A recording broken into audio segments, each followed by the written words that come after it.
Students, நான் உங்க தமிழாசிரியர் பேசுறேன். இந்த வீடியோ பார்க்கறனால உங்களுக்கு 3 பெனிஃபிட்ஸ் இருக்கு. 1 டெக்ஸ்ட் புக் தேவைப்படாது, 2 क्वेश्चन வித் ஆன்சர் நானே கொடுத்திருக்கேன், 3வது ரொம்ப முக்கியமான பார்ட் இலக்கணம், அதுவும் உங்களுக்கு நான் கொடுத்துட்டு இருக்கேன். இன்னைக்கு 10ஆம் வகுப்பு, இது இயல் 5ல வந்துட்டோம். இப்ப இன்னைக்கு ஃபர்ஸ்ட் வந்துட்டு உரைநடை பார்க்க போறோம். அது மொழிபெயர்ப்பு கல்வி. மொழிபெயர்ப்பு ரொம்ப ரொம்ப முக்கியமான லெசன். ஏன்னா 1 mark, 2 mark, 5 marks and detail எல்லாமே கேட்க சான்சஸ் இருக்கு. ரொம்ப இம்பார்ட்டன்டான ஒரு லெசன். அதனால கரெக்டா கிளியரா வந்து ஃபாலோ பண்ணிட்டு வாங்க. ஓகே, போலாமா? அதாவது மொழிபெயர்ப்பு கல்வி இதெல்லாம் என்ன அப்படின்னு பார்க்கும்போது நம்ம என்னைக்கும் நுழைமுன் பார்த்துருவோம் இல்லையா, அதை பார்த்துக்கலாம். ஒவ்வொரு மொழி சமூகத்திலும் ஒரு துறையில் இல்லாத செழுமையை ஈடு செய்ய வேறு துறைகள் உச்சங்கள் பெறுகின்றன. எந்த ஒரு சமூகத்திலையும் பாருங்க, எல்லா துறையுமே வளர்ச்சி பெற்று இருக்காது. ஒண்ணு வந்துட்டு இன்ஜினியரிங் ஃபீல்டு, அதாவது தொழில்நுட்பம், அப்படி இல்லைன்னா மருத்துவத்துறை, இந்த மாதிரி இல்லைன்னா ஸ்பேஸ், இந்த மாதிரி ஏதாவது ஒரு துறையில வந்துட்டு உச்சம் பெற்றிருக்கும். அந்த மாதிரி செய்யும் போது மொழிகளுக்கு நிறைய மொழிகள் இருக்கு இல்லையா, அந்த மொழிகளுக்கு இடையே நிறைய வேற்றுமைகள் இருந்துச்சு. அதை வந்துட்டு கலைந்து ஒற்றுமைப்படுத்த உதவுவதற்கு இந்த மொழிபெயர்ப்பு உதவுது. மொழிபெயர்ப்புனா என்னன்னா, ஒரு மொழியில இருக்கக்கூடிய கடினமான பொருள் புரியாத சொற்களுக்கு வந்துட்டு பொருள் வந்து நம்ம கண்டுபிடிக்கணும். அதை வந்துட்டு வேறொரு மொழிக்கு அதுக்கான சரியான சொற்களை வந்துட்டு பயன்படுத்தி தான் மொழிபெயர்ப்பு. அதுக்கான சரியானதான் நம்ம மொழிபெயர்க்கணும். அதுதான் வந்துட்டு மொழிபெயர்ப்பு அர்த்தம். நம்ம நிறைய டப்பிங் படம் பார்க்கும்போது பாத்தீங்கன்னா ஒண்ணுமே நமக்கு புரியாது, என்ன சொல்ல வர்றாங்க அப்படின்ட்டு. அதெல்லாம் இருக்கக்கூடாது, கிளியரா இருக்கணும் அப்படிங்கிறதுக்காக மொழிபெயர்ப்பு வந்துச்சு. இது வேற்றுமைகளா நீக்கிட்டு ஒற்றுமைப்படுத்த இந்த மொழிபெயர்ப்பு உதவுது. அதுக்கப்புறம் அறிவுபூர்வமாகவும் உணர்வுபூர்வமாகவும் இந்த மொழிபெயர்த்தல் இருக்கணும். ஏன் அது ஏதோ சொல்றாங்க நம்மளும் மொழிபெயர்த்து போலாம் அப்படி இல்லாம அந்த படிக்கும் போது ஃபீல் வரணும் அப்படிங்கிறது இதோட முக்கியமான பாயிண்ட். அதுக்கப்புறம் நான் என்ன சொல்லுவாங்க, என்கிட்ட மட்டும்தான் இந்த சோர்ஸ் இருக்கு, எங்ககிட்ட எங்க மொழியில மட்டும்தான் இவ்வளோ கலைச்சொற்கள் இருக்கு அப்படின்றத உடைத்து எல்லாரும் எல்லா மொழிகள்லயும் இந்த மாதிரி இருக்கு, நாங்க டிரான்ஸ்லேட் பண்ணலாம் அப்படின்ற ஒரு முடிவுக்கு வர்றது, அந்த கருத்தை முன்பதிய வைக்கிறதுக்கு தான் மொழிபெயர்ப்பு உதவுது. அப்போ வந்துட்டு எல்லா மொழிகளிலுமே பொருள் நிறைந்த சொற்கள் இருக்கு, அதை மற்ற மொழிக்கு நம்ம மொழிபெயர்க்கலாம். இதுக்குதான் மொழிபெயர்ப்பு என்று பெயர். இதை வச்சு நம்ம நிறைய லாங்குவேஜ் யார் யார் என்னென்ன கண்டுபிடிச்சா, இந்த மொழிபெயர்ப்பு இல்லைன்னு வச்சுக்கோங்களேன், நம்ம எந்த மொழியிலையும் நம்ம திருக்குறள் வந்துட்டு 80 மொழிகள்ல வந்துட்டு மொழிபெயர்த்திருக்காங்க. கண்டிப்பா மொழிபெயர்ப்புன்னு ஒண்ணு இல்லைன்னா சான்ஸே இல்லை. கம்பராமாயணம் வால்மீகி எழுது, அது வடமொழியிலிருந்து நம்ம எடுத்திருக்கோம். அதுக்கப்புறம் ஷேக்ஸ்பியர் எழுதிய கதைகள், இந்த மாதிரி நிறைய இருக்கு. எல்லாமே மொழிபெயர்ப்பு அப்படின்ற ஒண்ணு இல்லைன்னா நமக்கு வந்துட்டு மற்ற மொழி சார்ந்த படைப்புகளை நம்ம படிக்க முடியாது. அதே மாதிரி நம்ம படைப்புகள் மகாபாரதம், ராமாயணம், ஐம்பெரும் காப்பியங்கள் அதெல்லாம் இருக்கு இல்லையா, அதையும் அடுத்த மொழிகளுக்கு நம்ம வந்துட்டு அவங்களாலையும் படிச்சிருக்க முடியாது. அப்ப ரொம்ப முக்கியமானது, ஒரு மொழிக்கு மொழிபெயர்ப்பு என்பது முக்கியமான ஒன்று. அதுதான் சொல்ல வராங்க. இதை எப்படி டெபினிஷன் கொடுக்குறாங்கன்னா, ஒரு மொழியில் உணர்த்தப்பட்டதை வேறொரு மொழியில் வெளியிடுவது மொழிபெயர்ப்பு. அதாவது ஒரு மொழியில உணர்த்தப்பட்ட கருத்துக்களை மற்றொரு எந்த மொழிக்கு இருந்தாலும் பரவாயில்ல, அதுக்கு வந்து மொழிபெயர்ப்பது இப்படின்னு சொல்லி எனக்கு டெபினேஷன் கொடுத்தவர் யாருன்னா மலவை முஸ்தபா அப்படின்றவர் கொடுத்திருக்காரு. அப்புறம் ஜெகநாத ராஜா அவர் என்ன கொடுத்திருக்காரு, ஒரு மொழி வளம் பெறவும் உலகத்துடன் உறவு கொள்ளவும் மொழிபெயர்ப்பு இன்றி அமையாததாகும். ஆமா, ஒரு மொழி நல்ல வளர்ச்சி பெறணும். நம்ம தமிழ் மொழி வளர்ச்சி பெற்றுட்டே வரதுக்கு காரணம் நம்ம நிறைய கலைச்சொற்கள் கண்டுபிடிக்க ஆரம்பிச்சிட்டோம். அப்ப வந்து உலகத்தோடு போட்டி போட்டு நம்ம மொழியும் வளர்ந்து கொண்டிருக்கிற மொழியா வரணும் அப்படின்னா இந்த மொழிபெயர்ப்பு ரொம்ப முக்கியமானது.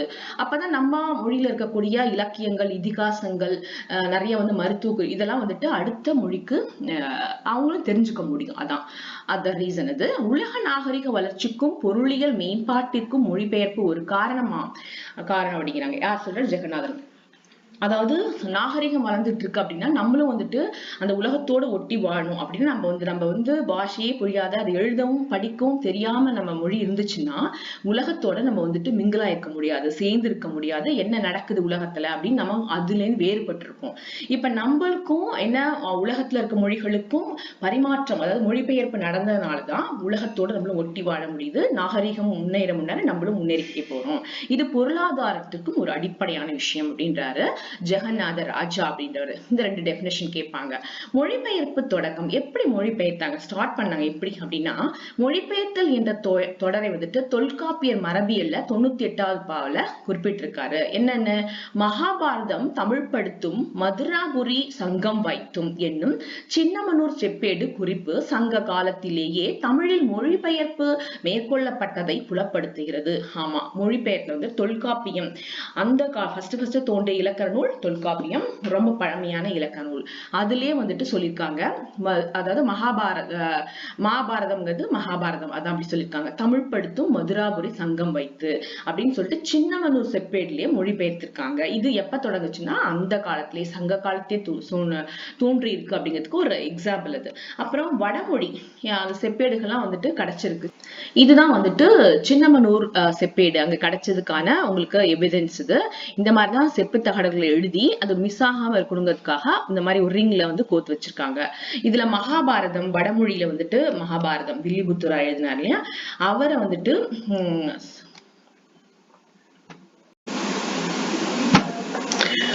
இது வந்துட்டு சின்னமனூர் செப்பேடு. இப்படிதான் வந்துட்டு ஸ்லைட்ஸ் கிடைச்சிருக்கு பாருங்க. இதை வந்துட்டு மிஸ் ஆகாம இருக்கணும் அப்படிங்கிறதுக்காக ஒரு ரிங் அந்த மாதிரி அதுல வந்துட்டு எல்லாத்தையும் வந்து ஒன்னா கலெக்ட் பண்ணி வச்சிருக்காங்க.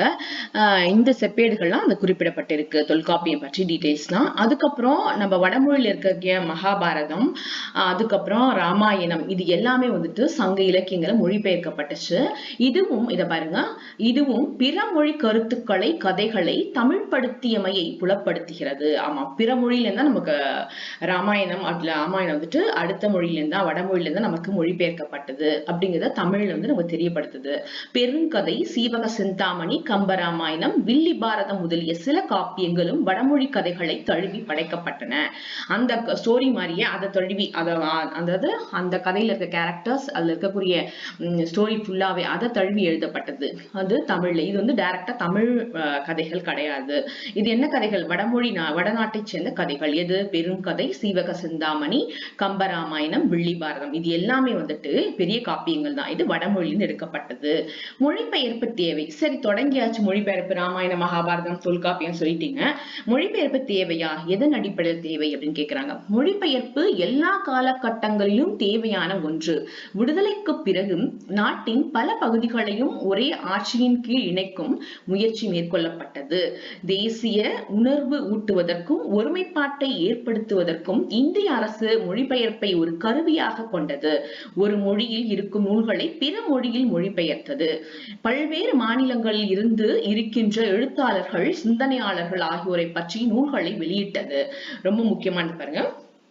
ஏன் தேவை? எதுக்காக இந்த மொழிபெயர்ப்பு நீங்க செய்யறீங்க அப்படின்னா, இந்த நாட்டுல இருக்க நிறைய ஸ்டேட், அந்த ஒரு மாநிலத்துக்கு, ஒவ்வொரு மாநிலத்தில் இருக்கக்கூடிய மக்களை எல்லாத்துக்கும் ஒரே ஆட்சியின் கீழ் கொண்டு வரணும் அப்படிங்கிறதுக்காக இணைக்கப்பட்டதான் இந்த மொழிபெயர்ப்பு.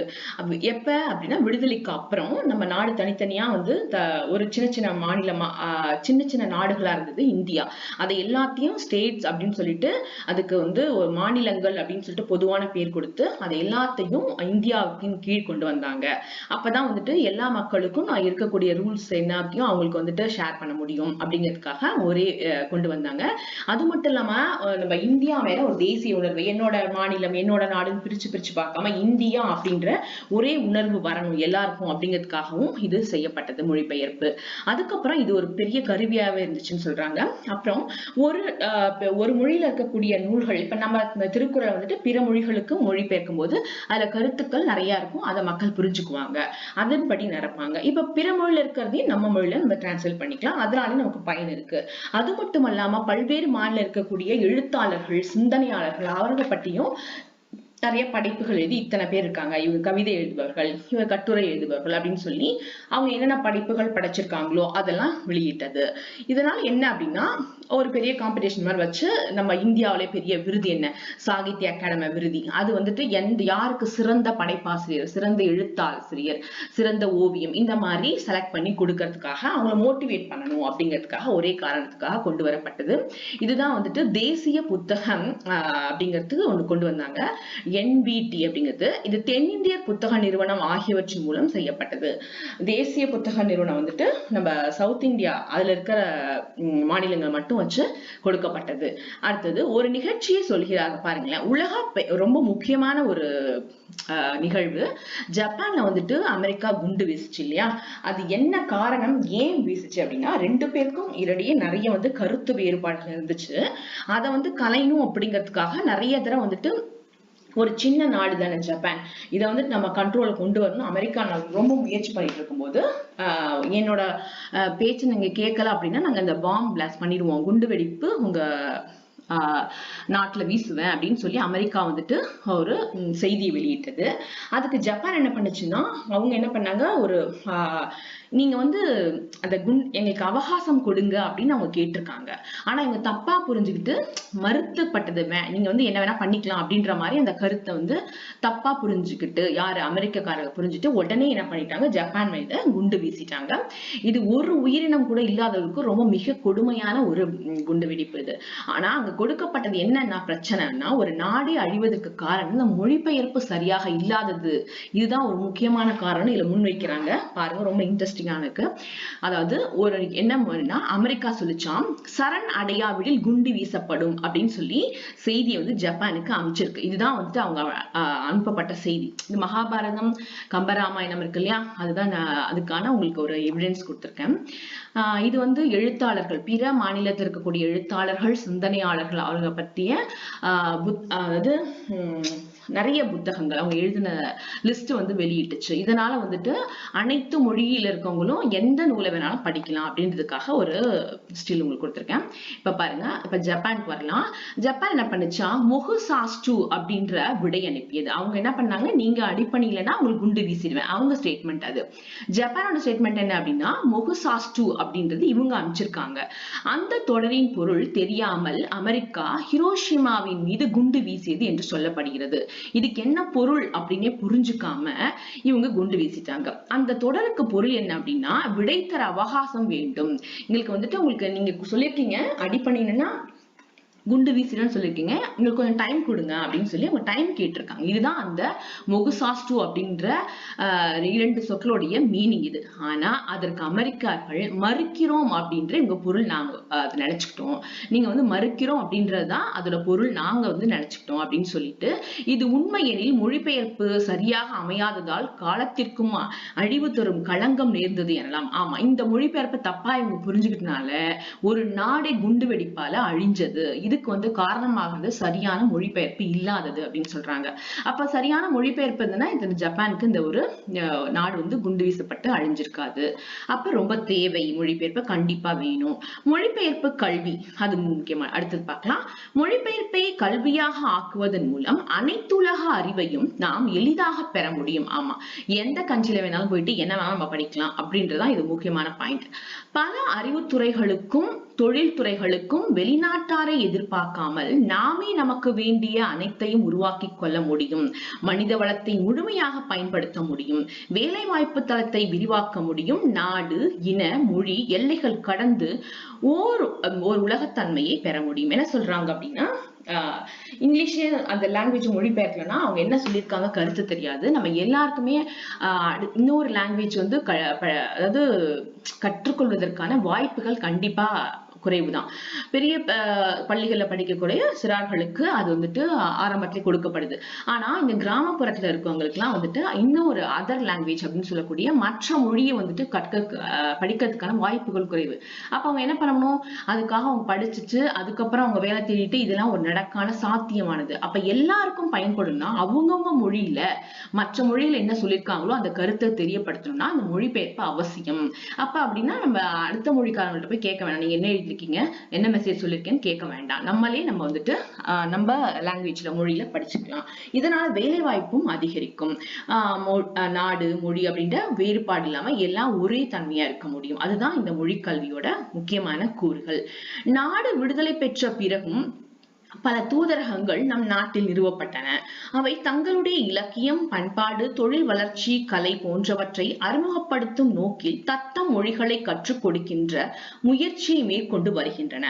இப்ப வந்துட்டு என்ன பண்றாங்க, நிறைய தூதரகங்களா இருக்கு ஒவ்வொரு கண்ட்ரீஸ்க்கும். அதுக்கு என்ன பண்றாங்க, அந்த லாங்குவேஜை சேர்ந்த அவங்க லிட்ரேச்சர் எப்படி இருக்கும், அவங்களோட ஹேபிட் எப்படி இருக்கு, அங்க இருக்கக்கூடிய டெக்னாலஜி எப்படி இருக்கு, அப்புறம் ஆர்ட் எப்படி இருக்கு, அதெல்லாம் வந்துட்டு பேஸ் பண்ணி எந்த லாங்குவேஜ் நம்ம கத்துக்கிறோமோ அதற்கான இருக்கக்கூடிய அனைத்து அனைத்து சோர்ஸ் அதுல இருக்கக்கூடிய அனைத்து வளங்களையும் அந்த நிறுவனம் நமக்கு கத்துக் கொடுக்குது.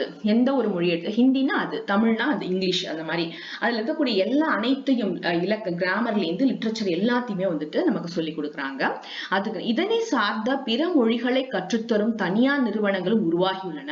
இது மட்டும் இல்லாம வேற இதை சார்ந்த இன்னும் நிறைய வந்துட்டு மொழிகளை நான் கத்து தரத்துக்கு ரெடியா இருக்கும். அப்ப நிறைய பேர் என்ன பண்றாங்க, ஜப்பான் போனோம் அப்படின்னா ஜாப்பனீஸ் படிக்கிறாங்க, அதுக்கப்புறம் வந்துட்டு சைனீஸ் அது படிக்கிறாங்க. நம்ம எந்தெந்த கண்ட்ரிக்கு மலாய்க்கு போறோம்னா மலேசியன் லாங்குவேஜ் மலாய் அது படிக்கணும். இந்த மாதிரி எந்த கண்ட்ரிக்கு போறோமோ அவங்களுக்கு ஜாப் கிடைக்கணுமோ அந்த லாங்குவேஜ் எடுத்து படிக்கிறாங்க. பள்ளிகளிலும் கல்லூரிகளிலும் பல்கலைக்கழகங்களிலும் பிற மொழிகளை கற்கும் வாய்ப்புகள் உருவாக்கப்பட்டுள்ளது. இதெல்லாம் இப்ப வந்து ட்ரெண்டிங். இப்பதான் ஒரு 10 இயர்ஸ் அப்படிங்கும்போது, முன்னாடி வந்துச்சு 20 இயர்ஸ்க்கு முன்னாடி ஹிந்தி மட்டும் இருந்துச்சு. இப்ப சான்ஸ்கிரிட் எல்லாம் வந்துருச்சு. நிறைய முக்கியமானது பிரெஞ்சு சொல்லி கொடுக்க ஆரம்பிச்சிட்டாங்க. இது வந்துட்டு இப்ப வந்துட்டு நடைமுறையில் இருக்கு. அப்ப வந்துட்டு நம்ம பள்ளி போறதுனால வெறும் நம்ம மொழியை மட்டும் அதாவது கத்துக்கிறதுக்கு மட்டும் கிடையாது, நமக்கு வேண்டிய பிற துறைகள் பிற மொழிகளையும் கத்துக்கலாம். அது வந்துட்டு மொழிபெயர்ப்பு உதவுது. இலக்கிய இறக்குமதி ரொம்ப முக்கியமானது. பிற மொழி இலக்கியங்களை அறிந்து கொள்ளும் அவை போன்ற புதிய படைப்புகள் உருவாக்கும் மொழிபெயர்ப்பு உதவுகிறது. நமக்கு வந்து ஒரே ஒரு என்ன சொல்லுவோம், ஒரே மாடலே நம்ம படிச்சு இது மாதிரி சந்தம் இப்படிதான் இருக்கணும், எதுகை மோனை இயைவு இப்படிதான் இருக்கணும் அப்படின்னு சொல்லிட்டு நம்ம எழுதி இந்த இலக்கிய நியாயம் பாராட்டில் நமக்கு ஒரே மாதிரியே இருக்கும். ஆனா அடுத்த மொழிகளை பார்க்கும்போது அவங்க வேற ஒரு ஸ்டைல்ல எழுதியிருப்பாங்க. இப்ப படிக்கும்போது நம்மளும் என்ன ஆகும், அந்த தாட் நமக்கு நம்மளும் இதை ஃபாலோ பண்ணலாம் அப்படின்ட்டு. இது ரொம்ப முக்கியமானது, ஒரு இலக்கியம் படைப்பதற்கு தேவை. இப்ப நான் சொன்னேன் இல்லையா, அமெரிக்கா வந்துட்டு ஜப்பான் மேல குண்டு வீசிச்சு, அதுக்காக ஒரு காமிச்சிருக்கேன். என்ன நடந்துச்சு, தப்பான ஒரு மொழிபெயர்ப்பால ஒரு நாடு மேல பாம்பு போட்டாங்க. அது என்னாச்சு, நாடே வந்துட்டு அழிந்து விட்டது. அதற்கான ஒரு எடுத்துக்காட்டு. அப்புறம் பாருங்க, இந்த மாதிரி இந்த அடுத்த மொழியை நம்ம கற்கறதுனால என்னென்ன நன்மைகள் ஏற்படுது அப்படின்னு பார்க்கும்போது, அத்தகைய அதாவது முக்கியமான இந்த கருத்து என்ன சொல்ல வராங்கன்னா, என்னோட லாங்குவேஜ்ல இதுதான் இருக்கு, இது வந்துட்டு நான் யாருக்கும் வந்து அதாவது தரமாட்டேன் அப்படின்ற அந்த கருத்து வந்து இந்த மொழிபெயர்ப்பினால ஒடுக்கப்படுகிறது, அது உடைக்கப்படுகிறது. அத்தகைய பொதுநிலை பெற்ற இலக்கியத்தை மொழி வேலி சிறைப்படுத்துகிறது. எங்களோட லாங்குவேஜ் இதுக்கு நாங்க வந்துட்டு ஒரு காம்பவுண்ட், ஒரு வேலி போட்டுருவோம், இதுக்குள்ள யாரும் என்டர் ஆகக்கூடாது அப்படின்றத உடைத்து அந்த மொழி வேலியை அகற்றும் பணியை மொழிபெயர்ப்பு செய்கிறது. உங்களுக்கு மட்டும் இது சொந்தமானது கிடையாது. மொழிபெயர்க்கும் போது அனைத்து மொழிகளுக்கும் இது வந்து உங்க கருத்துகள் வந்துட்டு வெளியில வரும் அதான் அப்படின்னு சொல்லிட்டு இந்த மொழி வேலின்றத அந்த அகற்றி விட்டது இந்த மொழிபெயர்ப்பு. ஜெர்மன் மொழியில் மொழிபெயர்ப்பின் மூலம் அறிமுகமான ஷேக்ஸ்பியர் அந்நாட்டு படைப்பாளர் போலவே கொண்டாடப்பட்டார். அதாவது அவரு ஆங்கிலேயர் அவரு, ஆனா வந்துட்டு ஜெர்மனியை சேர்ந்தவர் மாதிரியே இவர் வந்துட்டு அந்த ஜெர்மன் லாங்குவேஜ்ல அவ்வளோ வந்துட்டு புலமை பெற்று மொழிபெயர்த்தார். இவர் வந்து அதாவது ஆங்கிலேயரா இல்ல ஜெர்மனியரா அப்படின்னு அவங்களுக்கு வந்துட்டு பாகுபாடு பிரிக்க முடியும். அவ்வளோ வந்துட்டு புலமை பெற்றிருந்தார் ஜெர்மன் லாங்குவேஜ்ல. அப்புறம் யாரு, ஷேக்ஸ்பியர். 18ஆம் நூற்றாண்டு வரை வடமொழி நூல்கள் பல தமிழில் ஆக்கப்பட்டன. ஆங்கிலேயர் வருகைக்கு பின் ஆங்கில நூல்களும் ஆங்கிலம் வழியாக பிற ஐரோப்பிய மொழி நூல்களும் அறிமுகமாகின. இவற்றின் தரமான நூல்கள் என்று பார்த்தால் சிலதான் என்றும். இதே போல தமிழ் நூல்களும் பிற மொழிகளுக்கு அறிமுகமாகின. தமிழர்களுக்குரிய நூலாக இருந்த திருக்குறள் உலக மொழிகளுக்கெல்லாம் உலக பொதுமறையாக அப்படின்றது உலக மொழிகளுக்கெல்லாம் ஒரு உரிய மொழியாக ஆனதுக்கு காரணம் என்னன்னா அந்த மொழிபெயர்ப்பு தான். என்ன சொல்ல வராங்கன்னா, 18ஆம் நூற்றாண்டு வரைக்கும் நம்ம இந்தியாவில வடமொழியிலிருந்து மட்டும்தான் நம்ம வந்துட்டு அங்கிருந்து எடுத்துட்டு இருந்தோம் மொழி மாற்றம். ஆனா ஆங்கிலேயர்கள் வருகைக்கு பிறகு ஆங்கிலம் மட்டுமல்லாம ஐரோப்பியன் கண்ட்ரிஸை சேர்ந்த மற்ற மொழிகளும் அதுல இருக்கக்கூடிய தரமான நூல்களும் நமக்கு கிடைத்தது. அதுவும் ஒரு சில நூல்கள் தான் அப்படின்னு சொல்லலாம். அதே மாதிரி நம்ம தமிழ்ல ரொம்ப முக்கியமான நூலான திருக்குறளும் அனைத்து மொழிகளும், அதாவது 80க்கும் மேற்பட்ட 80 நூல்களும் மொழிபெயர்க்கப்பட்டது. இது வந்து உலக மொழியாவதற்கு காரணம் என்ன அப்படின்னா மொழிபெயர்ப்பு மட்டும்தான் இதுக்கு அடிப்படையான காரணம் அப்படின்னு சொல்றாங்க. அப்ப மொழிபெயர்ப்பு கல்வி தேவை அப்படின்றத முன்வைக்கிறாங்க. மொழிபெயர்ப்பு இல்லாவிடில் சில படைப்பாளிகளும் கூட உருவாக்க ரொம்ப முக்கியமான ஒரு பாயிண்ட். மொழிபெயர்ப்பு இல்லைன்னா நமக்கு யாரு ஷேக்ஸ்பியர் தெரியாது, ஏன் ரவீந்திரநாத் தாகூர் கூட நமக்கு யாருன்னே தெரியாது. தெரியாது. அதே மாதிரி அவங்களுக்கும் நம்ம கம்பர் யாரு, திருவள்ளுவர் யாருன்னு தெரிஞ்சிருக்காது. அப்ப மொழிபெயர்ப்பு இருந்ததனால்தான் இந்த படைப்பாளிகளை நம்ம தெரிஞ்சிருக்க முடியுது. ஷேக்ஸ்பியர் இருந்திருக்க முடியாது, கம்பன் இருந்திருக்க முடியாது. ரவீந்திரநாத் தாகூர் வங்க மொழியில் எழுதிய கவிதையை தொகுப்பான கீதாஞ்சலியை ஆங்கிலத்தில் அவரே மொழிபெயர்த்த பிறகுதான் அவருக்கு நோபல் பரிசு கிடைத்தது. மகாகவியான பாரதியின் கவிதைகளும் ஆங்கிலத்தில் மொழிபெயர்க்கப்பட்டிருந்தால் உலக அளவில் அதற்கும் விருது கிடைச்சிருக்கும் அப்படின்றாங்க. திருக்குறள் மட்டும்தான் வந்துட்டு ஆங்கிலத்துல, திருக்குறள் வந்துட்டு ஆங்கிலம் 80 மொழிகள். ஆனா பாரதியார் எழுதிய நூல்களும் ஆங்கிலத்தை மொழிபெயர்க்கப்பட்டிருந்ததுன்னா கண்டிப்பா அவருக்கு வந்து நிறைய விருதுகள் கிடைச்சிருக்கும். அப்படி வந்து மொழி பெயர்க்கல. ரெண்டாவது ஷேக்ஸ்பியர், அவருடைய நாடகங்கள் ரொம்ப சுவையா இருக்கும். அவர் பார்க்கறதுக்கே, கேட்கறதுக்கு விட அந்த நாடகம் பார்க்கறது ரொம்ப நல்லா இருக்கும். அவருடைய வந்துட்டு மொழிபெயர்ப்புல நம்மளுக்கு அவரோட கதை ஸ்டோரிஸ் எல்லாம் தெரிஞ்சிருக்காது. கம்பன் எழுதிய அவரு கம்பராமாயணம் அது வந்துட்டு பிற மொழிகளுக்கு தெரிஞ்சிருக்காது. அது மட்டும் இல்லாம ரவீந்திரநாத் தாகூர் எழுதின அந்த கீதாஞ்சலி வந்து வடமொழி தான் எழுதினாரு. அது வரைக்கும் அவருக்கு எந்த அதனால பிரைஸ் எதுவுமே கிடைக்கல. ஆனா அது ஆங்கிலத்துல மொழிபெயர்க்கப்பட்டதுதான், ஓ இவ்வளவு அழகான ஒரு கவிதையா அப்படின்னு சொல்லிட்டு நோபல் பரிசு அவருக்கு கொடுக்கப்பட்டது.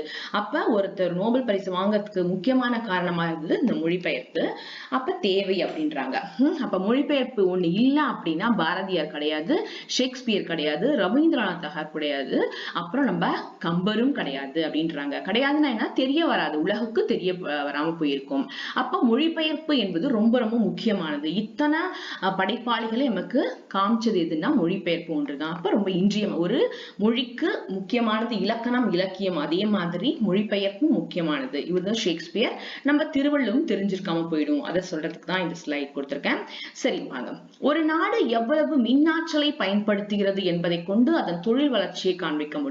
அதாவது ஒரு மின்னாற்றல் எப்படி அவங்க பவர் எவ்வளவு அதிகமா இருக்கு அப்படிங்கிறத வச்சுதான் அவங்க தொழில்துறை ரொம்ப வந்துட்டு அதிகமா வளர்ந்துருக்குன்னு நம்ம சொல்ல முடியும். அப்ப பவர் அதிகமா இல்லைன்னா தொழில்துறை நிறைய இருக்காதுன்றத அவனை முடிவு பண்ணிக்கலாம்.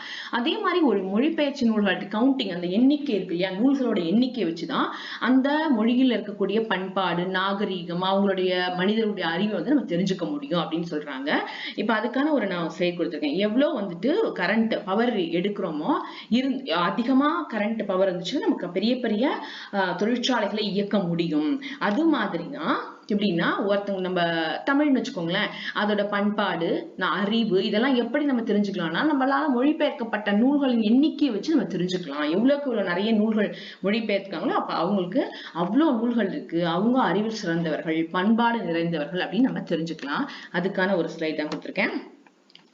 நேரடி மொழிபெயர்ப்பாக French, German, Africa, Latin America முதலான நாடுகளில் நூல்கள் இன்று கிடைக்க தொடங்கி இருப்பது நல்ல பயனை அளிக்கும் என எதிர்பார்க்கலாம்.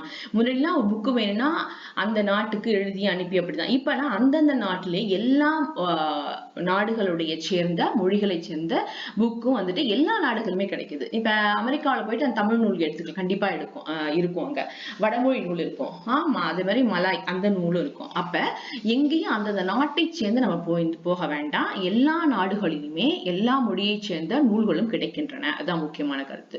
மொழிபெயர்ப்பின் மூலம் இலக்கிய திறனாய்வு கொள்கைகளையும் பெற்றிருக்கிறோம். அதாவது வந்து ரிசர்ச் பண்றாங்க.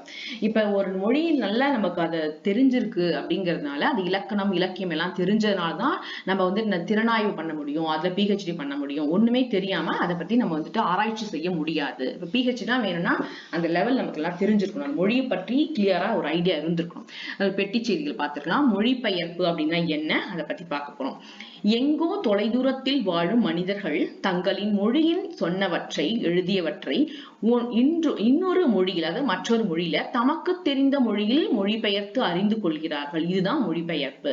எங்கோ ரொம்ப தூரத்துல இருக்கவங்க என்ன பண்றாங்க, அந்த மொழியோட கருத்துக்களை, சாராம்சத்தை தங்களுடைய மொழிக்கு தெரிஞ்ச அவங்க மதர் டங் அதுக்கு வந்து மொழிபெயர்த்துக்கிறாங்க. இதுதான் மொழிபெயர்ப்புன்னு அர்த்தம். எப்பொழுது உலகத்தில் 4-5 மொழிகள் உருவாயினவோ அப்பொழுதே மொழிபெயர்ப்பும் வந்துவிட்டது. ஆமா, ஒரு 20-30 கிடையாது, 4 மொழிகள் ஆரம்பிக்கும் போதே மொழிபெயர்ப்பு வந்துருச்சாம்.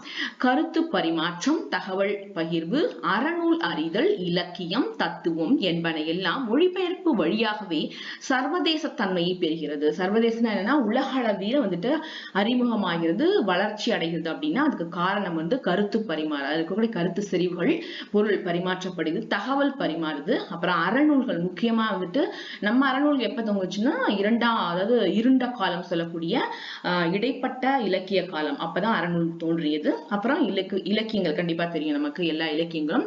அப்புறம் தத்துவங்கள், இது எல்லாமே வந்துட்டு மொழிபெயர்ப்பின் வாயிலாக தான், மொழிபெயர்ப்பு தான் பேஸ், அது அடிப்படையாதான் உலகம் அறிந்த ஒரு மொழியாக மாறின அப்படின்றாங்க. இப்ப பாருங்க, ராகுல் சாங்கிருதியாயன் 1942ஆம் ஆண்டு ஹஜிராபாத் மத்திய சிறையில் இருந்த போது வால்காவில் இருந்து கங்கை வரை அப்படின்னு சொல்லிட்டு ஒரு ஹிந்தி மொழியில ஒரு நூலை இயற்றியிருக்காரு. யாருன்னா ராகுல் சாங்கிருதியாயன். 1942 சுதந்திரம் அடைவதற்கு முன்னாடி சிறைச்சாலையில அவருக்கு வந்துட்டு என்ன பண்ணாரு, நூல் எழுத ஆரம்பிச்சாரு. அது வால்காவில் இருந்து கங்கை வரை நூலுக்கு பேரு. அது ஹிந்தியில இருந்துச்சாம். 1949ஆம் ஆண்டு இந்நூலை கனமுத்தையா என்பவர் தமிழில் மொழிபெயர்த்து வெளியிட்டார். இன்று வரையில் வால்காவில் இருந்து கங்கை வரை ஒவ்வொரு தமிழரும் விரும்பி படிக்கும் நூலாக இருக்கிறது. இதுவரையில் பல பதிப்புகள் வெளியிருக்கின்றன. அது ரொம்ப அவர் என்ன தகவல்கள் அவ்வளவு சொல்லியிருக்காருன்னு அர்த்தம். அதுல அதை நம்ம தமிழ்ல வந்துட்டு கனமுத்தையா அவர்கள் மொழிபெயர்த்திருக்காரு. அதே ஹெட்டிங் தான், வால்காவில் இருந்து கங்கை வரை அப்படின்னு சொல்லிட்டு. இதை ஒவ்வொரு தமிழர்களும் விரும்பி படிக்கிறாங்களா, ஏன்னா அவ்வளவு மெசேஜ் கருத்துக்கள் அதுல இருக்கு. நிறைய பதிப்புகள் வந்துட்டு அதாவது வெளியிடப்பட்டிருக்கு. 1949 கனமுத்தையா மொழிபெயர்ப்பு, 2016 டாக்டர் என் ஸ்ரீதர் மொழிபெயர்ப்பு, 2016 முத்து மீனாட்சி மொழிபெயர்ப்பு, 2018 யூமா வாசுகி மொழிபெயர்ப்பு அப்படின்னு சொல்லிட்டு இந்த நூலை வந்துட்டு இத்தனை பேர் வந்துட்டு மொழிபெயர்த்திருக்காங்க. இதுக்கெல்லாம் காரணம், இந்த நூல் இவ்வளோ வந்துட்டு மக்களுக்கு பயன்படுறதும் மட்டுமல்லாம வளர்ச்சி அடைந்ததுக்கு காரணம் மொழிபெயர்ப்பு மட்டுமே. அத சொல்றதுக்கு தான் இந்த கருத்துக்கள்லாம் வெளியிட்டு இருக்காங்க. ஓகேவா? சரி, அதுக்கு அடுத்த ஸ்லைட் பார்க்கலாம். திறனாய்வு முறைகளை எல்லாம் நம்ம ஆங்கிலத்தில், அதாவது வந்துட்டு பிஹெச்டி பண்றோம் இல்லையா, ஒரு நூலை ஒரு மொழியை ஆராய்ச்சி பண்றோம் அப்படின்னா அது முன்னாடிலாம் ஆங்கிலம் படிச்சுதான் மட்டும்தான்ப்பா பண்ண முடியும் அப்படி இருந்துச்சு. இப்ப அதில் மொழிபெயர்ப்புனால மாறுபட்டுச்சு, அந்த கருத்து உடைக்கப்பட்டது. பிற மொழி இலக்கியங்கள் இலக்கிய வடிவங்கள் பலவும் தமிழுக்கு அறிமுகமாகி அது போன்ற முயற்சிகள் இங்கு மேற்கொள்ளப்படுகின்றன. மொழிபெயர்க்கப்பட்ட நூல்களை தமிழ் இலக்கியங்களோடு ஒப்புநோக்கி சிந்தனை, வடிவம், உத்தி, மையக்கரு, பண்பாடு போன்ற பல வகை கூறுகளை எடை போடவும் வளர்க்கவும் மொழிபெயர்ப்பது. ஆமா, இந்த ஒரு மொழி, எல்லா மொழியும் தமிழ் மாதிரியே வளர்ச்சி அடைந்த மொழிகள் கிடையாது. நிறைய மொழிகள் காணாமே போயிடுச்சு. பேச்சு வழக்குல மட்டும் இருந்த சில மொழிகள், எழுத்து வழக்குல மட்டும் இருந்த மொழிகள் அப்படி எவ்வளவு காணாம போயிடுச்சு. ஆனா இந்த மொழிபெயர்ப்பினால அந்த நாட்டோட ஒரு அந்த சிந்தனை எப்படி இருக்கு, மனிதரோட சிந்தனை, அப்புறம் பண்பாடு எப்படி இருக்கு, இதுல என்ன மைய கருத்து சொல்லிட்டு வராங்க, இந்த மொழியை படிக்கனால என்ன உத்திகளை சீக்கிரமா கேட்ச் பண்ணலாம், அந்த லாங்குவேஜ் படிக்க எப்படி சீக்கிரமா அந்த மொழியை கற்றுக்கலாம், உத்திகள் என்ன அப்படின்ற இந்த மாதிரி நிறைய கருத்துக்களும் அது இடம்பெறுவதோடு வளர்க்கவும் பெறுகிறது. எதனால அப்படின்னா மொழிபெயர்ப்பு. அப்படியே அந்த ஒன்றுதான் இதெல்லாம் செய்ய முடியுது. அதுக்கப்புறம் மொழிபெயர்ப்பின் செம்மை ரொம்ப முக்கியமானது. ஏன் முக்கியமானது அப்படின்னா வந்து இந்த கருத்துக்கள் இப்ப வந்து நான் சொல்லும் போது நான் உங்களுக்கு சொல்லிட்டு வரேன்.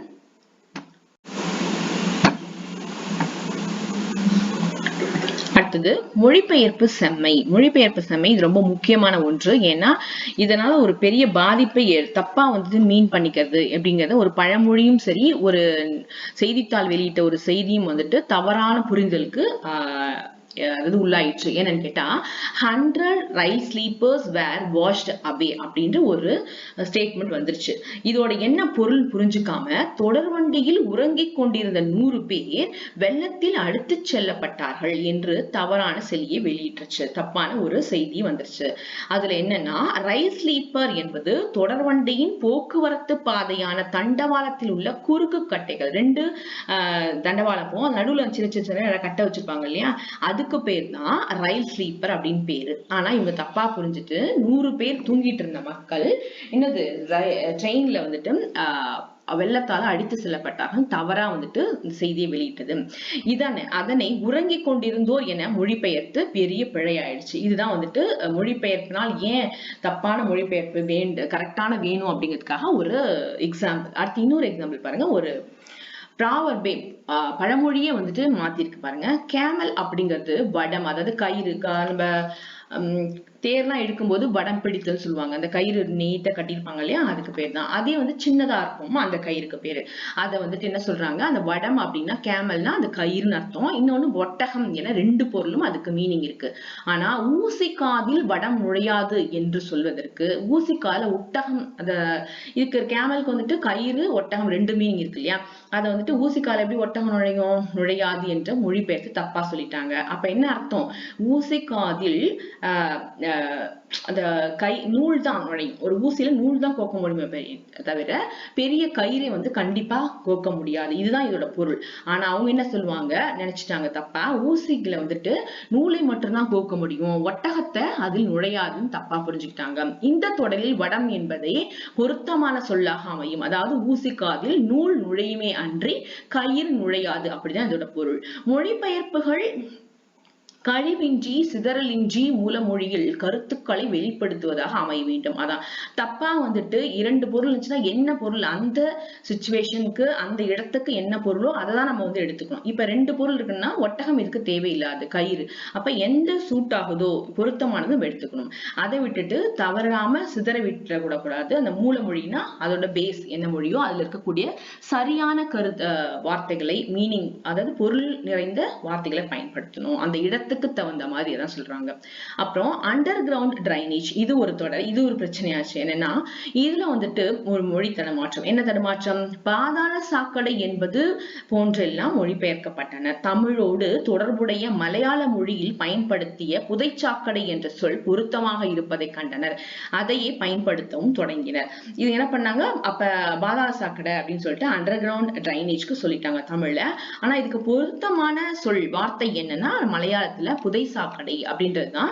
இதை வந்து சொல்லி அவங்க அதை யூஸ் பண்ண ஆரம்பிச்சுட்டாங்க. இது அந்த ட்ரெயின் வந்து தப்பா அந்த பழமொழி போச்சுன்னு சொன்ன இல்லையா, 100 பேர் இறந்து போயிட்டாங்க வெள்ளத்துல அடிச்சு செல்லப்பட்டது, அதற்கான ஒரு இமேஜ் நானே வந்து கிரியேட் பண்ணிருக்கேன். அடுத்தது இப்ப டெலி அப்படிங்கிறது தொலை அப்படின்ற தொலை தூரத்துல இருக்கிறத பத்தி சொல்றாங்க. டெலிகிராப், டெலிவிஷன், டெலிபோன், டெலஸ்கோப், இது எல்லாமே பாருங்க டெலின்னு முன்னாடி டெலின்னு வந்திருக்கு. இதுக்கு பேரு எல்லாத்துக்கும் ஒரே மீனிங் தான், தொலைன்னு அர்த்தம். இதை வச்சியே அவங்க என்ன பண்ணிட்டாங்க, தொலைவரிசை, தொலைக்காட்சி, தொலைபேசின்னு வந்து டிரான்ஸ்லேட் பண்ணிட்டாங்க. இது தப்பான ஒரு மொழிபெயர்ப்பு. இதுக்கு பேர் என்னன்னா முன் ஒட்டுகளுடன் மொழிபெயர்க்கப்பட்டது. அப்படின்னா என்ன, சஃபிக்ஸ் ப்ரிஃபிக்ஸ்னு சொல்லுவாங்கல்ல, ப்ரிஃபிக்ஸ்னா முன்னாடி இருக்கிற வார்த்தைகள், இதை வச்சு மொழிபெயர்த்திருக்காங்க. எல்லாத்துக்குமே அதே வார்த்தையும் யூஸ் பண்ணிருக்காங்க, பயன்படுத்திருக்காங்க. இது தவறான ஒன்று. அப்ப சரியான ஒன்று என்ன அப்படின்னா, இங்கிலீஷ்ல எப்படி வேணா இருக்கலாம், டிரான்ஸ்கிரிப்ட் அதாவது டிரான்ஸ்பர், டிரான்ஸ்ஃபார்ம், எது வேணா இருக்கலாம், முன்னாடி இருக்க வார்த்தைகள் ஒரே மாதிரி இருக்கலாம். ஆனா அதை வச்சு நம்ம என்ன பண்ணணும், மொழிபெயர்க்காம அதற்கான சரியான மொழிபெயர்ப்பே சொல்லணும் அப்படின்றாங்க. இங்க பாருங்க, இதுல பாருங்க படி எடுத்தல், டிரான்ஸ்பர்னா மாறுதல், டிரான்ஸ்ஃபார்ம் அப்படின்னா உருவமே மாறுதல் அப்படின்னு சொல்லிட்டு இதுக்கான சரியான அதாவது மொழிபெயர்ப்புல கொடுத்திருக்காங்க. இதுக்கு பேர் என்னன்னா முன் ஒட்டை வைத்து மொழிபெயர்க்கவில்லை, இப்படிதான் மொழிபெயர்க்கணும். இதை வந்து என்ன பண்ணாங்க, தொலைவுன்ற ஒரு வார்த்தையை வச்சுட்டு எல்லாத்துக்கும் தொலைக்காட்சி, தொலைபேசி அப்படின்னு சொல்லிட்டு முன் ஒட்டு வச்சு மொழிபெயர்ச்சிருக்காங்க. இது தவறு. முன் ஒட்டுனா முன்னாடி இருக்க வார்த்தையை, சொற்களை அப்படி செய்யக்கூடாது. இந்த வார்த்தைகள்லாம் முன் ஒட்டை வைத்து மொழிபெயர்க்கப்படவில்லை. இதுதான் உண்மையான முறையான மொழிபெயர்ப்பு.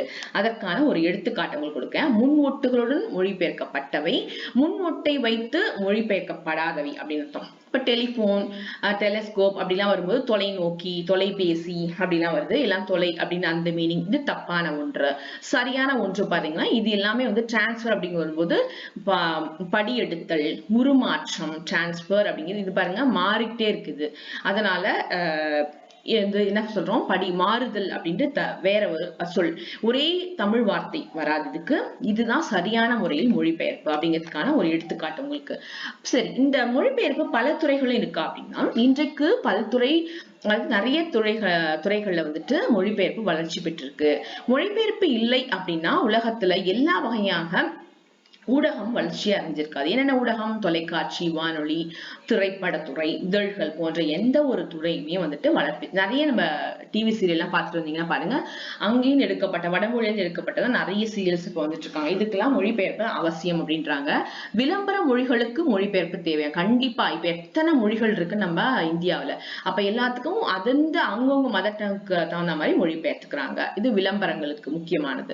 திரைப்படங்கள், தொலைக்காட்சி தொடர்கள் ஆகிய வேற்று மொழி மாற்றம் செய்யப்பட்டு அனைத்து மொழி பேசும் மக்களையும் அடைகின்றன. இதனால் புது வகையான சிந்தனைகள் மொழிக்கூறுகள் பரவுகின்றன. ஆமா, அவங்களுடைய கல்ச்சர்லாம் பாத்தீங்கன்னா வேற மாதிரி இருக்கும், நம்ம ஸ்டைல் வேற மாதிரி இருக்கும்.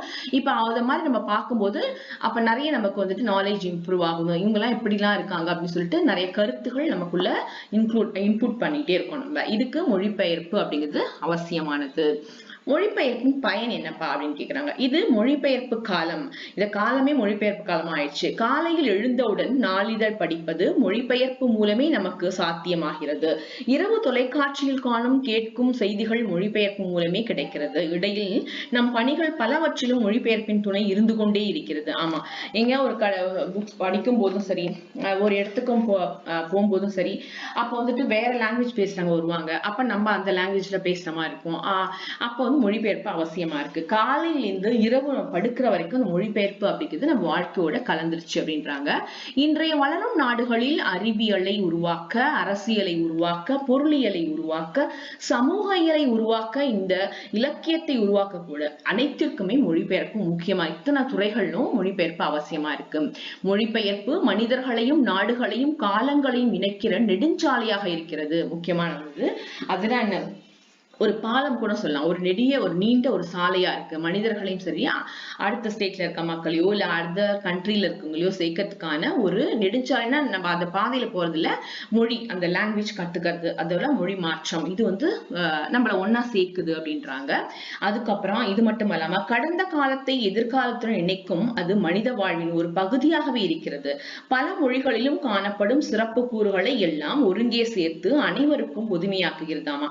சங்க காலம், இடைக்காலம், இந்த காலம் அந்த பாகுபாடெல்லாம் எப்படி நம்ம பிரிச்சோம்னா, அங்க இருக்கிற பிற மொழியில இருக்கக்கூடிய அந்த காலத்துக்கு தகுந்த மாதிரி இருக்கக்கூடிய அந்த செய்திகளை இலக்கியங்களை படிக்கிறது வழியாக நம்ம வந்துட்டு தெரிஞ்சுக்கிறோம். இது வந்துட்டு என்ன, எதிர்காலத்தையும் இறந்த காலத்தையும் இணைக்கக்கூடிய ஒரு பாலமாக இந்த மொழிபெயர்ப்பு இருக்கு. ஜெர்மனியில் ஓராண்டில் பிற மொழிகளில் இருந்து 5000 நூல்கள் வரை மொழிபெயர்க்கப்படுகின்றன. ரொம்ப பெரிய விஷயம். 5000 நூல்கள் பிற மொழிகளிலிருந்து. புள்ளி விவரப்படி அதிகமான தமிழ் நூல்கள் பிற மொழிகளின் மொழிபெயர்க்கப்படுகின்றன. இதுல என்ன ஒரு ஸ்வீட்டான ஒரு நியூஸ் அப்படின்னா, நம்ம தமிழ் லாங்குவேஜ்ல இருந்து பிற மொழிக்கு நிறைய நூல்கள் மொழிமாற்றம் பெறுது. இதுதான் நம்ம தமிழ் மொழி தான் ஹைலைட்டா இருக்கு அப்படின்னு சொல்றாங்க. தொடர்ந்து அடுத்தடுத்த நிலைகளில் முறையே தெலுங்கு, இந்தி, கன்னடம், வடமொழி, ரஷ்ய மொழி, வங்க மொழி, மராத்தி போன்ற மொழிகள் இருக்கு. அப்ப நம்ம ஃபர்ஸ்ட் லாங்குவேஜ் நம்ம மொழியில இருந்தா எல்லா லாங்குவேஜ்க்கும் ஃபர்ஸ்ட் மொழி பெயர்க்கிறாங்க. அதுக்கப்புறம் தான் இந்த செகண்ட் பிளேஸ் தெலுங்கு, ஹிந்தி இப்படி வருதான். அப்ப இது நமக்கு வந்துட்டு ஒரு பெருமைத்தக்க ஒரு விஷயம். மொழிபெயர்ப்பினால் புதிய சொற்கள் உருவாகி மொழிவளம் ஏற்படுகிறது. பிற இனத்தவரின் பண்பாடு, நாகரிகம், பழக்க வழக்கம் போன்றவை அறிய முடிகிறது. அதிலிருந்து நல்லவற்றை நாம் பெற்றுக்கொள்ள முடிகிறது. பிற மொழி இலக்கிய அறிவு கிடைக்கிறது. அதன் மூலம் நம் இலக்கியத்தை வளப்படுத்த முடியும். உலக புகழ்பெற்ற அறிவியல் கண்டுபிடிப்புகளையும் இலக்கிய படைப்புகளையும் அறிவதற்கு வாய்ப்பு ஏற்படுகிறது. கருத்து பகிர்வை தருவதால் மொழிபெயர்ப்பை பயன்கலை என்றும் குறிப்பிடுகிறோம். ரொம்ப முக்கியமான ஒரு சூஸ் த பெஸ்ட்ல கேட்பாங்க. மொழிபெயர்ப்பை வேற எப்படி சொல்றாங்கன்னா பயன்கலை. ஏன்னா பயனுள்ளதா இருக்கு, யூஸ்ஃபுல்லா இருக்கு. மொழிபெயர்ப்புனா என்னென்ன இருக்கு, இலக்கியத்துறை, அரசியல் துறை எல்லாம் வளர்ச்சி பெறுது. அது மட்டும் இல்லாம பிற மொழி இலக்கியங்களையும் அங்க இருக்கக்கூடிய நாகரிகம், பண்பாடு, பழக்க வழக்கம் தெரிஞ்சுக்க முடிகிறது. அப்புறம் அறிவியல் கண்டுபிடிப்புகள், அதுல இருக்கக்கூடிய இலக்கியங்கள், இதெல்லாம் நம்ம கத்துக்க முடியுது. இது வந்துட்டு மொழிபெயர்ப்பால மட்டும்தான் முடியும். அதனால அது என்ன பண்ணிட்டாங்க, பயன்கலை அப்படின்னு பேரு, அழகான ஒரு பேரை கொடுத்துட்டாங்க. மொழிபெயர்ப்பு மூலம் ஒரு நாட்டின் வரலாற்றிலும் இலக்கியத்திலும் பண்பாட்டிலும் வலிமையான தாக்கத்தை ஏற்படுத்த முடியும். ஆமா, ஏன்னா நம்ம கிட்ட இருக்கிற செய்திகளை வந்துட்டு அடுத்த லாங்குவேஜ் கொண்டு போனா அதுக்கு ஒரே டூல், ஒரே ஆயுதம் மொழிபெயர்ப்பு. எங்க மொழி எவ்வளவு பாருங்க சிறந்ததா இருக்குன்னு காமிக்கணும்னா அது மொழிபெயர்ப்பு அவசியம் அப்படின்னு சொல்றாங்க. அதான் வந்துட்டு ஒரு நாட்டுல இருந்து இன்னொரு நாட்டுக்கு பாலமா இருக்குது மொழிபெயர்ப்பு அப்படிங்கிறதுக்காக கொடுத்திருக்கேன். அப்புறம் ஒரு மக்களோட மத்த மக்களும் சேருனா அதுக்கும் மொழிபெயர்ப்பு கண்டிப்பா அவசியமானது. அவங்க பண்பாடுல மொழி வளர்ச்சி வந்திருக்கும். ஒரு நல்ல ஒரு மொழிபெயர்ப்பாளர் என்ன பண்ணுவான் அப்படின்னா புதுசா வார்த்தைகளை சேர்த்துட்டே இருப்பான். புதுசா இலக்கண ரூல்ஸ், விதிகளை கொண்டு வருவான். செய்யுள மட்டுமே நம்ம அடுத்த மொழிக்கு மொழிபெயர்த்துட்டு இருந்தோம். இப்ப என்னாச்சுன்னா அச்சு இயந்திரத்தை பயன்படுத்தி பிரிண்டிங் மிஷின், அதனால நிறைய மொழிபெயர்ப்புகள் வந்துருச்சு, அதாவது வளர்ச்சி அடைந்திருக்குன்னு அர்த்தம். அப்ப வந்துட்டு தமிழ் ஆங்கில தொடரமைப்புகளை கூறுகளையும் ஏற்க வேண்டிய நிலை ஏற்பட்டது. மொழிபெயர்ப்பு இத்தகைய மொழி பிரச்சனைகளை கடந்து இதன் தீர்வாக மொழியின் புது கூறுகளை உருவாக்கி வளர்ச்சிக்கு வழிவகுக்கிறது. ஆமா, இந்த ரூல் தான் அந்த லாங்குவேஜ்க்கு பொருந்தும், இந்த ரூல் தான் இந்த லாங்குவேஜ்க்கு பொருந்தும், இந்த இலக்கணம் இதுல வராது. அதுல நம்ம மலையாளத்துக்கும் நமக்குமே நிறைய இருக்கும். நம்ம வந்துட்டு அகிரைன்ல வந்து நம்ம எல்லாமே அவங்க பயன்படுத்துவாங்க. நம்ம உயர்திணை அகிரிணை எல்லாம் பிரிச்சிருக்கோம். அவங்க மனிதர்களையே வந்துட்டு அகிரின் லிஸ்ட்ல வச்சிருப்பாங்க. இது அவங்க லாங்குவேஜ்க்குரியது. இதெல்லாம் வந்துட்டு கலையணும் அப்படின்னா அதாவது மொழிபெயர்ச்சி தேவை. அப்பதான் புரிஞ்சுக்க முடியும். இப்ப நம்ம எதனால புரிஞ்சுக்கலாம், அவங்க லாங்குவேஜ் நம்ம படிக்கும் போது அதனால பொருள் சரியா நமக்கு தெரியும் போது இவங்க அகிரணையில நம்ம பயன்படுத்துறாங்கன்னு தெரிஞ்சுக்கணும். இதுக்கு காரணம் என்ன? மொழிபெயர்ப்பு. ஓகே, எதை மொழிபெயர்ப்பது? சரி, எல்லாம் சொல்லிட்டீங்க, மொழி வளர்ச்சி சொல்லியாச்சு, கல்வி சொல்லிட்டீங்க. அதை வந்துட்டு எதப்பா நம்ம மொழிபெயர்க்கணும், என்னென்ன மொழிபெயர்க்கணும் அப்படின்னு கேக்குறாங்க. எந்த மொழிபெயர்ப்பாக இருப்பினும் எதை மொழிபெயர்ப்பது என்று முன்னுரிமை வேண்டும். அதான் எல்லாத்தையுமே நம்ம மொழிபெயர்த்துட்டு இருக்க முடியாது. முக்கியமான கருத்துகள் நிறைந்த அறிவியல் பூர்வமான நாகரிகமுடைய அந்த நூல்களை, செய்திகளை மொழிபெயர்க்கணும். அதுதான் முக்கியமா, தேர்ந்தெடுத்து மொழிபெயர்க்கணும். ஒரு மொழியின் குப்பைகள் இன்னொரு மொழிக்கு போய்விடுது. நம்ம வந்து ஆமா, தேவையில்லாத கருத்துக்கெல்லாம் நிறைந்த நூல்கள் இருக்கும், அதையும் போய் நம்ம மொழிபெயர்த்துட்டோம்னா அவங்க என்ன நினைப்பாங்க, என்ன இந்த மொழியில இவ்வளவு ஒஸ்டானலாம் இருக்கா அப்படின்னு சொல்லிட்டு நம்ம மொழியை வந்துட்டு ஒதுக்க ஆரம்பிச்சிருவாங்க. அப்ப செலக்டிவா எடுத்து நம்ம வந்து மொழிபெயர்க்கணும். அதான் முக்கியமானது. பழைய நூல்களையே அறிமுகப்படுத்தும் போக்கை விட்டு புது புது நூல்களையும் அறிமுகப்படுத்தும். ஆமா, முன்னாடியே செய்யுள்ட்டு இருந்தோம், அதுக்கப்புறம் என்னாச்சு, புது கவிதை வந்துச்சு, அதுக்கப்புறம் ஹைக்கூ வந்துச்சு. அப்ப வந்துட்டு எப்பயுமே செய்யுளே டிரான்ஸ்லேட் பண்ணாம இப்ப பாருங்க ஹைலைட்டா வந்துட்டு ஹைக்கூலாம் எங்களுக்கு இருக்கு அப்படின்னு சொல்லிட்டு புதியனவற்றை நம்ம வந்துட்டு மொழிபெயர்க்கணும். அதுதான் வந்துட்டு ரொம்ப மொழி வளர்ச்சிக்கு அவசியமான ஒன்று. ஒரு குறிப்பிட்ட சிறு குழுவில் பேசப்படும் மொழியின் இருப்பவை கூட நம்மை வந்தடைய வேண்டும். சிறு குழுவா இருந்தாலும் அது சின்ன சின்ன லாங்குவேஜ் தான் அப்படின்னு சொல்லிட்டு நம்ம விட்டுறக்கூடாது. அதுலயும் சிறந்த கருத்துகள் வந்து இருக்கும். அதுக்கப்புறம் ஆப்பிரிக்க மொழிகளின் படைப்பாளர்கள் நோபல் பரிசு பெறுகின்றனர். ஆனா அங்க இருக்க அந்த இனத்தவர் வந்துட்டு கருப்புன்னு சொல்ல முடியாது, அவங்க வந்து நிறைய டெவலப் ஆகாமையே இருக்காங்க அந்த ஆப்பிரிக்கன்ஸ். அப்ப வந்துட்டு இப்ப வந்து நோபல் பரிசு பெறாங்கன்னா அவங்களுடைய மொழி வந்துட்டு அனைத்து மொழிகளும் மொழிபெயர்க்கப்பட்டிருக்கு. அதனால்தான் அவங்களுக்கு இந்த அங்கீகாரம் கிடைச்சிருக்கு. ஆனால் அந்த படைப்புகள் நம்மை எட்டுவது கிடையாது. ஏன்னா ஆப்பிரிக்கன்ஸ் இருக்கக்கூடிய மொழி நமக்கு நிறைய தெரியாம போனதுனால இந்த டீட்டெயில்ஸ் நமக்கு தெரியாமலே இருக்கு. தமிழின் தொன்மையான இலக்கியங்கள் முன்னரே மொழிபெயர்க்கப்பட்டு அறிமுகமாகி இருந்ததால் தமிழின் பெருமை உலகெங்கும் முறையாக பரவியிருக்கும்.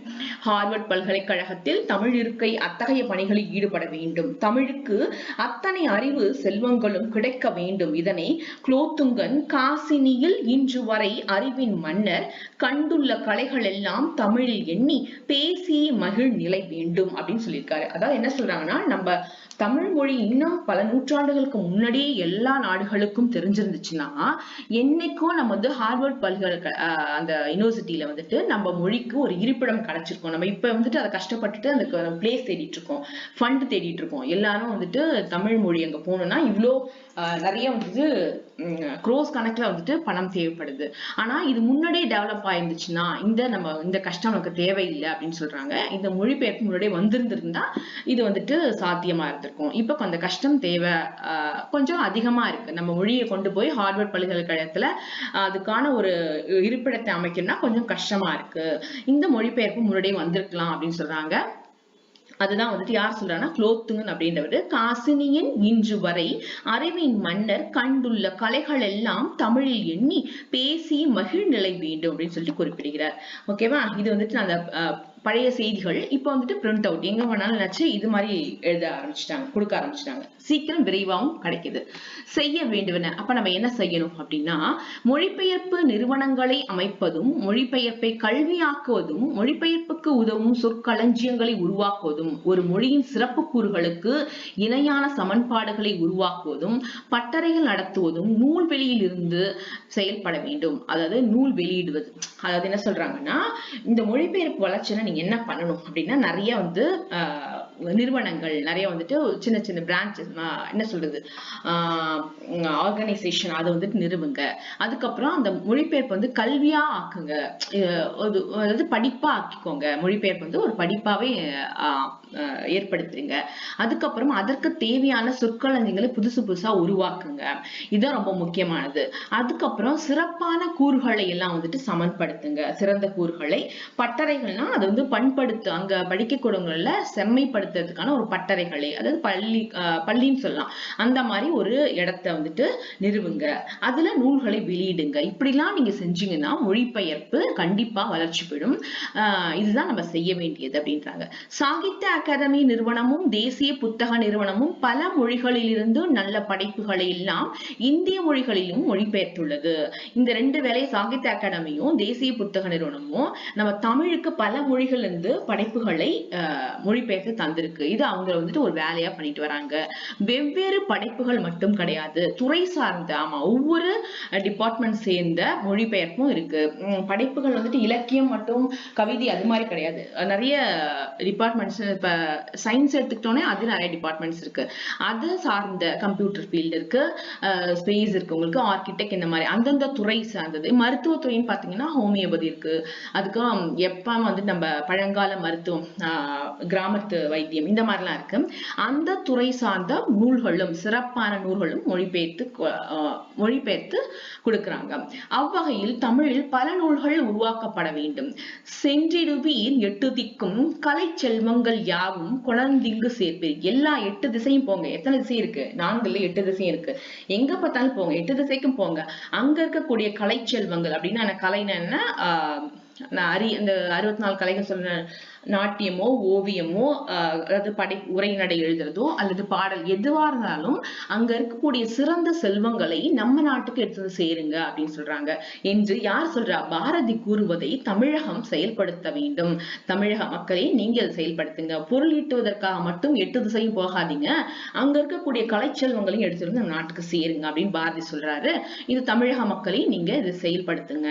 அங்கிருந்து கொணர்ந்து சேர்ப்பதோடு அவர் கூறுவது போல தேமதுர தமிழோசை உலகமெல்லாம் பரவும் வகை செய்தல் வேண்டும். ஆமா, அங்க இருக்கிற நூல்களை மட்டும் நீங்க எடுத்து வந்த பத்தாது, இன்னும் என்ன செய்யணும்? நம்ம தமிழ்ல இருக்கக்கூடிய தேமதுர அப்படின்னா செப்பு மொழியா இருக்கக்கூடிய, செவ்வியல் மொழியா இருக்கக்கூடிய தமிழோடைய சிந்தனைகளை வந்துட்டு உலகம் முழுக்க நீங்க கொண்டு போய் சேர்க்கணும். இதுதான் ரொம்ப ரொம்ப இன்றியமையாதது. இதை நம்ம செய்யாம இருந்தாலும் பரவாயில்லன்னு சொல்ல முடியாது, அதுவும் செய்ய வேண்டும்.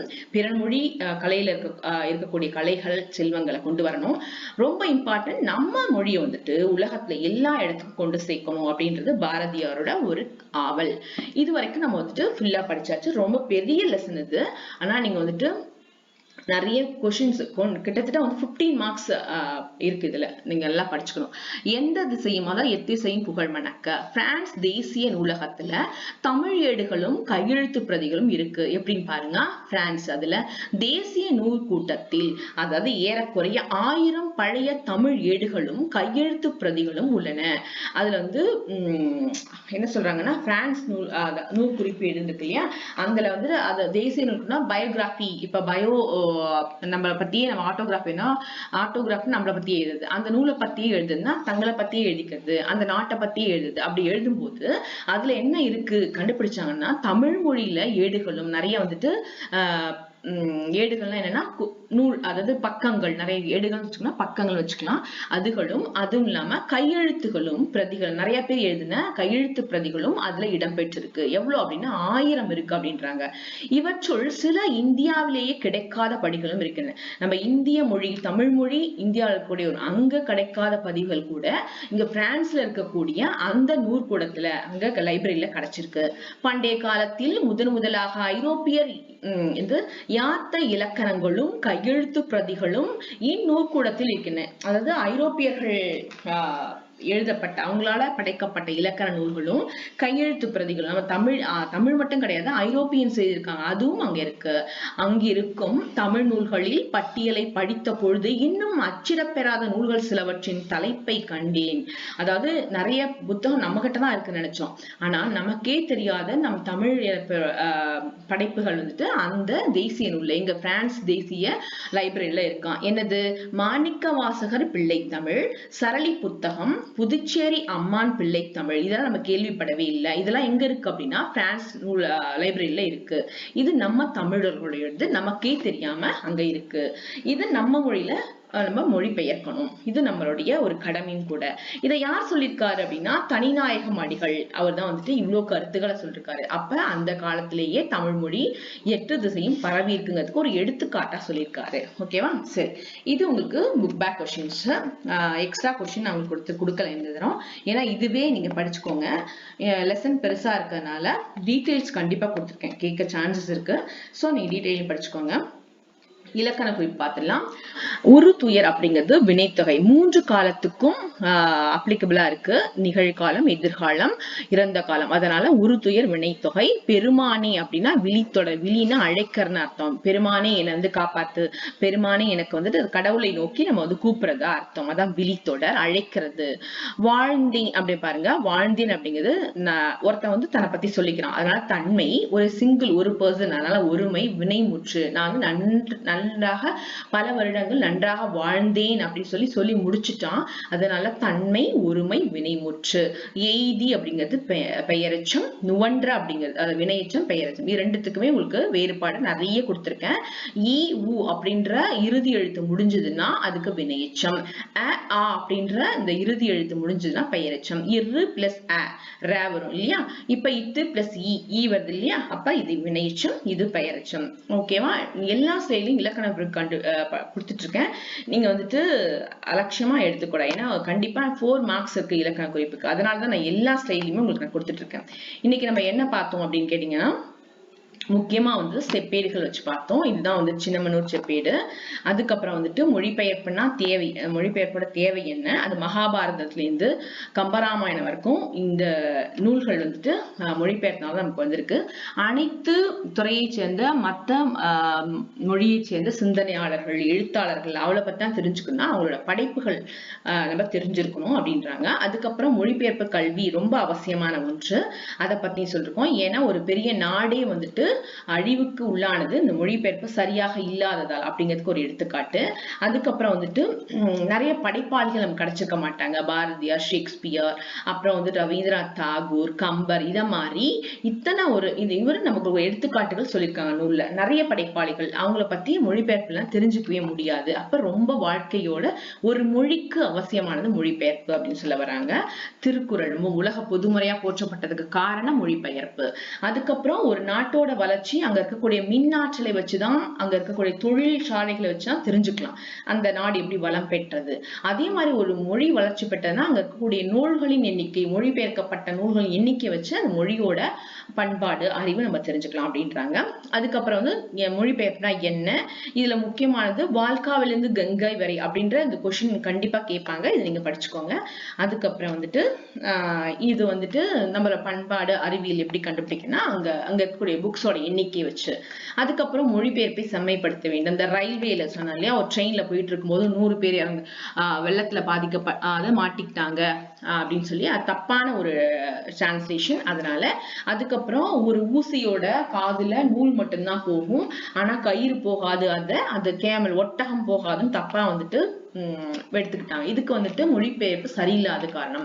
இது ரொம்ப முக்கியமான கொஸ்டின் கேட்பாங்க. முன் ஒட்டுகளுடன் மொழிபெயர்க்கப்பட்டன அப்படிங்கிறது இதன் எக்ஸாம்பிள் எழுதிக்கலாம். முன் ஒட்டுடன் மொழிபெயர்க்கப்படாதவை அப்படின்னா இந்த கொஸ்டின் கேட்க சான்சஸ் இருக்கு. அப்புறம் பல துறைகள், நிறைய டிபார்ட்மெண்ட்ஸ்ல இந்த மொழிபெயர்ப்பு அவசியமா இருக்கு. அதுக்கு மொழிபெயர்ப்போட பயன் என்ன, காலையில இருந்து இரவு வரைக்கும் மொழிபெயர்ப்பு தேவைப்படுது அப்படிங்கறது அதோட பயன்.